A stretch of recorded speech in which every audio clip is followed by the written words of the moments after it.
Good morning. Today we are at Old McCoy Cemetery in Greenup County, Kentucky.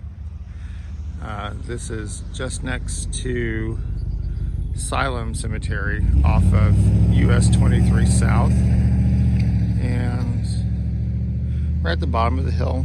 Right, kind of walked through this morning and taken some photographs of requested monuments. So we'll start off here at Lenny Kibby, who died in 1936. And he is located right here at the railroad junction. So we came here about a year ago, doing some research and kind of following up today because I had some free time, but also because after visiting Mount Ebo Cemetery, not too far from here, started coming across some familiar names, such as Robert B. Ratcliffe. So Mount Ebo Cemetery has what I would call an active burial area, which is closer to the road. And then, like many cemeteries that we found in Greenup County, Kentucky, we have a more historical section. And it's not that it's historical because the people there are famous, or maybe they are and I just haven't found out how they're famous yet, but the families mostly maintain the plots. They maintain the cemetery, and when the family moves away or the family dies, then there's no one that maintains that part. So you'll have the part of the cemetery that's active, that's mowed, that, you know, it's weed eated, the trees are cut away, and then just past the tree line you'll have monuments that are just covered in vines and barely visible. So we like to get out this time of year and visit those more historical sections. And that's why we came here today, is to see the relationship between Mount Ebo Cemetery and some of the people that were found in that old section. And then later on, their spouses, their children, and such were found here at Old McCoy Cemetery. And just as we have with Mount Ebo Cemetery, we have here, we have, you know, folks that were buried near a ridge line, and then later that ridge line kind of became overtaken with trees. We'll walk out here to this prominence. You can see where we started off down there. This appears to be the older section. So Robert Brown, born in 1800, October 7th, died February 12th, 1841. And I say it's older just based on the type of stones that we're seeing. You see those really simple limestone headstones. Not very ornate. So after the 1840s, well, I should say right in the 1840s, we start seeing a little bit more scroll work, circular cuts around the beveling. Then after, in the late 1840s, such as this monument, I can't tell if it's Ezekiel, Eliza, looks like the last name's Blake. That's 1846, so we start seeing marble. Not very prominent, but we start seeing it.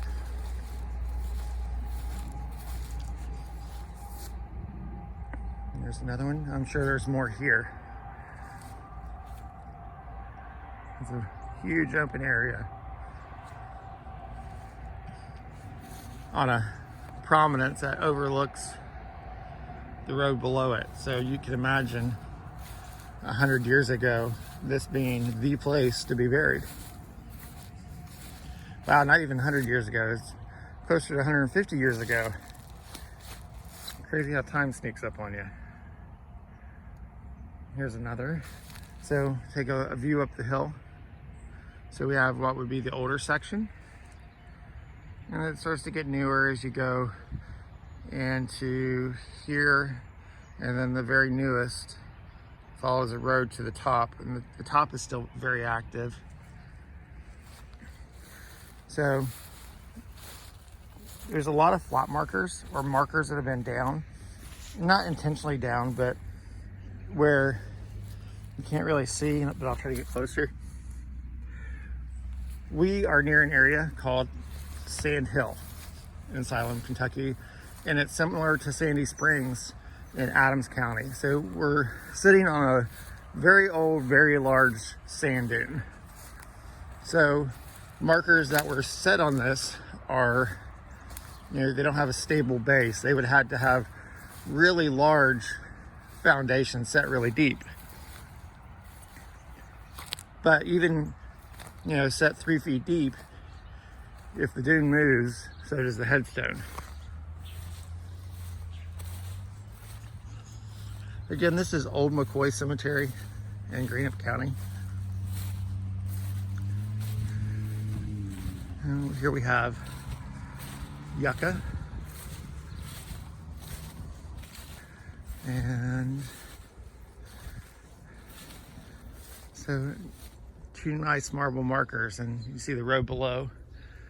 And we have across the road, we have Asylum Cemetery, which is active. So don't have anything to clean these up today. We're really kind of past the cleaning season anyways. We just want to document where these markers are. An ice storm or anything comes along and these markers were toppled, it's good that we can document where they were, so if they need to be re-erected, they can be. And we have a lot of black walnuts here. The tree, one tree to the left of the center is a cigar tree. There's a cigar tree here, it's the first I've seen near a cemetery. But you can kind of get a feel for what the density would have been here, how close monuments were together.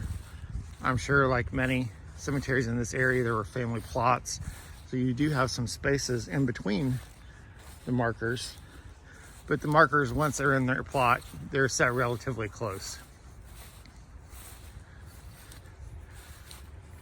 And I believe this is for the Brown family. This is Francis Brown, who died in 1889. And here we have a good example of a very large base. So there's probably a base, there's Brown, the surname stone, base, and there's probably even a base underneath it. And do we have a rose bush maybe? Not a very good botanist. We have more of the smaller marker stones, marble stones.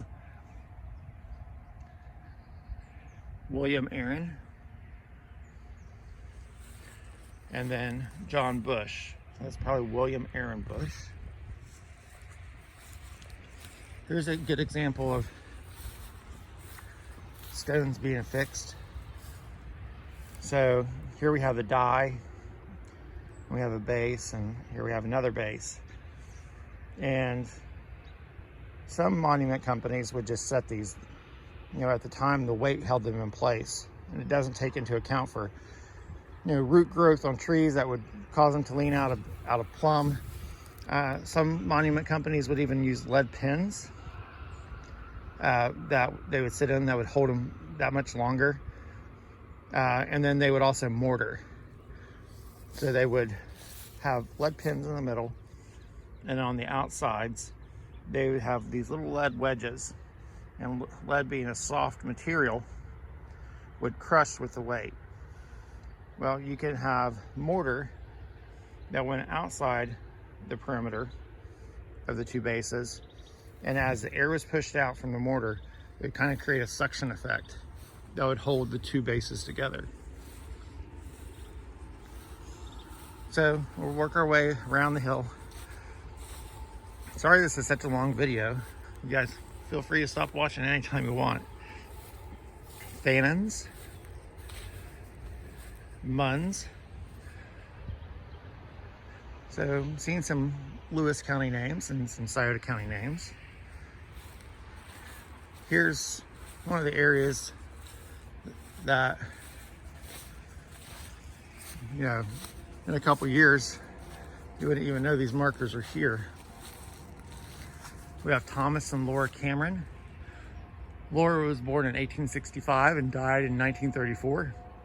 And Thomas died in 1949. We come down here and we have a lot of creeping laurel and pokeweed. Pokeweed's all drying out. And here we have Elizabeth Doddrich. She was born in 1857 and died in 1933. And we have N.B. Doddrich, born on May 29th, 1858 and died September 21st, 1916. And it looks like there's either part of a base of a marker or it could be part of a retaining wall that's exposed. It looks like there are some locally built retaining walls that have been put in. Okay, we have Mabel Cratecraft, Warnock, who was born August 31st, 1902 and died March 2nd, 1943. And it's not really evident, but you can kind of see as water runs down these hillsides, it'll start to accumulate on the bases. And that's not very noticeable on an upright marker, but we'll come down here. And here we have Dorothy E. Doddrich, who was born in 1929, died in 1930. And here's one that I partially uncovered. You can see that Alma Dodge, who was born in 1878 and died in 1957. So this is a little bit more prominent. It's a flat granite marker, so it's in really good condition.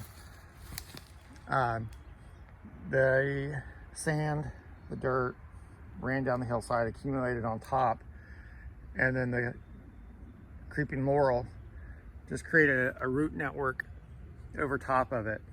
And when I found it, only that very corner was exposed. So I thought it might be a footstone.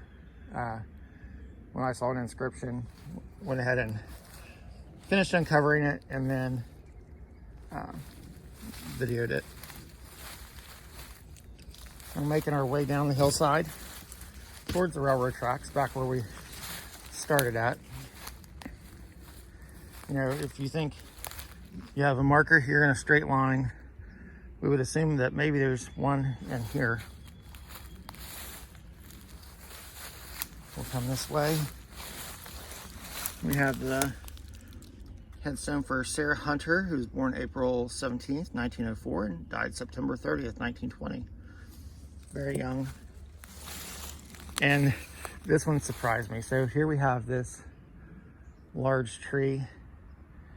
I thought there was a marker. If you come here, the ground is soft, it is sand, but with the leaf cover, it can be slick, so make sure you have good footwear or don't mind falling. So here we have a granite marker footstone, and then we have a concrete marker. If there's an inscription, I can't read it. It might have been etched in with a nail. It's very light. It's not a pressed marker. A lot of times on these concrete ones, we'll see the lettering pressed in and then hand painted in. Sometimes we'll even see vinyl lettering that they'll have pushed into the letters. Or in Friendship Cemetery in Scioto County, we've seen soldering wire bent in the shape of letters and pushed into the wet concrete. Samuel J. Harris, born 1875 and died in 1925. So we started down here at the very bottom. We've already documented those headstones. There are 3 in the tree line. We've gathered those and we'll post them to Find a Grave and the website. We've looked through here but did not probe, but it has been cleared at one point. Still a lot of tree cover, so we'll show you how steep this hill is. Make our way back up top. So often with these older cemeteries, well, it's built into the name, Old McCoy, you have an older section such as this, and then a newer section. So it's not the oldest section, and we found that towards the middle, but there's still burials here that were not located previously. And right here we have a corner marker.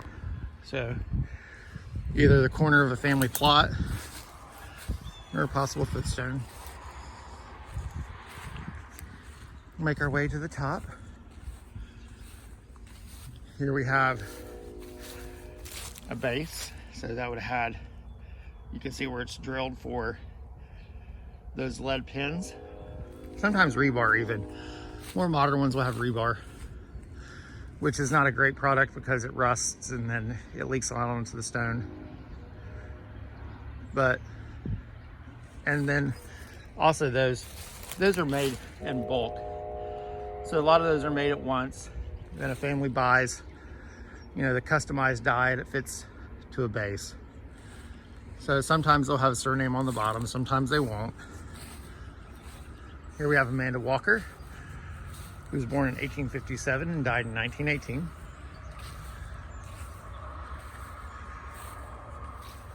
And then we have more flat markers. And then we have 3 markers here: James Claude, Charles Elmer, and Howard Lee.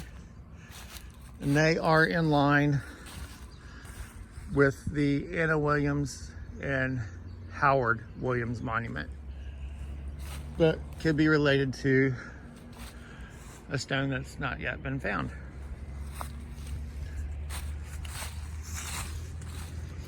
So we're at the very top of Old McCoy Cemetery, and there's evidence of recent burials here. Let's take a little panning shot.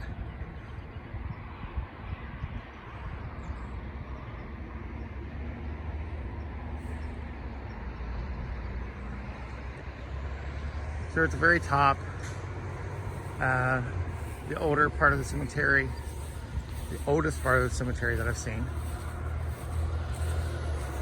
is the pine tree in the center of the frame, and then just in from it about 20 yards. So the cemetery's evolved over the years as far as what sections were used. I'm sure just based on the style of the dies we see here from the back, you will have 1920s, 1930s.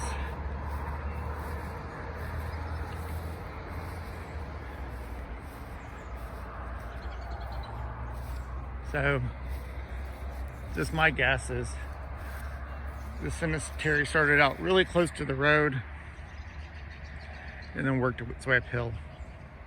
Had the headstone of Mary Rickrish, 1862 to 1914. So walk our way back down. Now, I do see an older tablet style marker here to our left.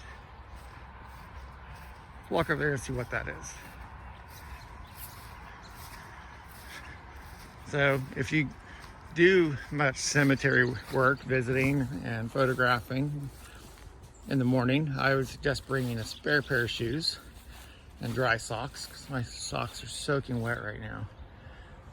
So we have Sally, wife of A.L. Lamlin, who was born May 2nd, 1861, died September 16th, 1900. So, given where this is at and the amount of daylight it gets, this stone, I would say, has been cleaned, I don't know, within the last 2 years. You know, the base is relatively clean. The top just has some growth on it, but it's really white for a marble stone, so I'd say this one's been cleaned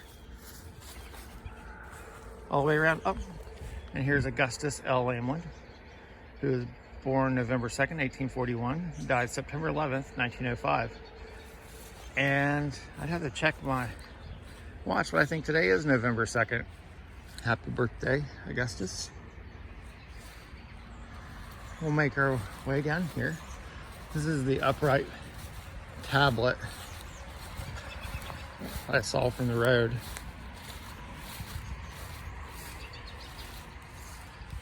Okay, so this is a soldier of the American Revolution, and it's in memory of Josiah Morton, who departed this life February 23rd, 1838, in the 75th year of his age. And here we have this great willow tree carving, and I would say this marker is at least 3 foot across. I could lay my forearm on top of it, and I would say it was probably longer.